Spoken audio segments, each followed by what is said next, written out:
Alright, we have all the gold armor that we need, but we still need to get a wandering trader to get an oak sapling so that we can get an apple. But to pay for that oak sapling, we need 5 emeralds, and currently, we have none. But since the wandering trader won't accept my peasantry gift of wood, we're gonna have to find a way to get 5 more emeralds. But before we go off to make a wandering trader farm and an emerald farm, we need a better food supply because right now, my food poisons me.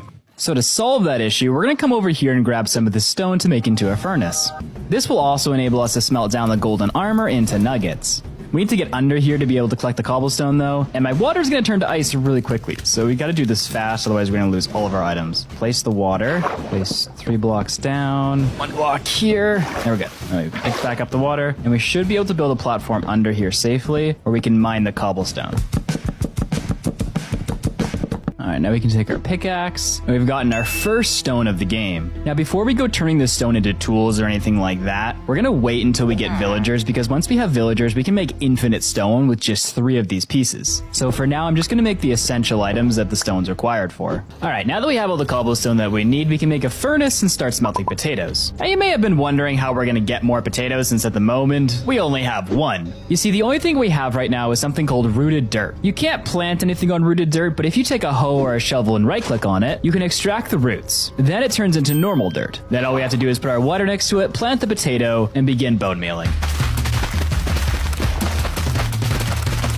Now that we have a bunch of potatoes, we can make a furnace and start smelting them into a way better food source than rotten flesh. Alright, now that we have a food supply going, we can worry about getting infinite emeralds. Well, not infinite, but the next 5 we need to get an oak sapling. We're going to be using foxes again to extract emeralds from, but this time I have a way better idea on how to make sure we get all the drops. First though, we need to finish clearing out all the snowy taiga biomes in here to maximize how many foxes can spawn. Now that the blocks are cleared out, we can begin making the farm. The farm is split into 2 stages, the trap and the execution.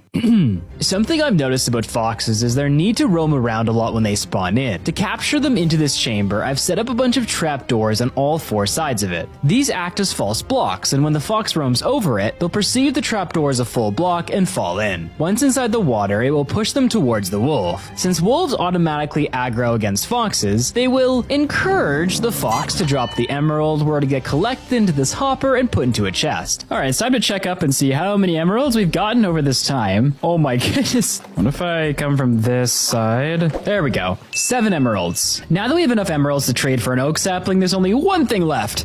The person to trade it with. Now, since wandering traders take forever to spawn, I'm going to design a wandering trader farm a few hundred blocks that way in the plains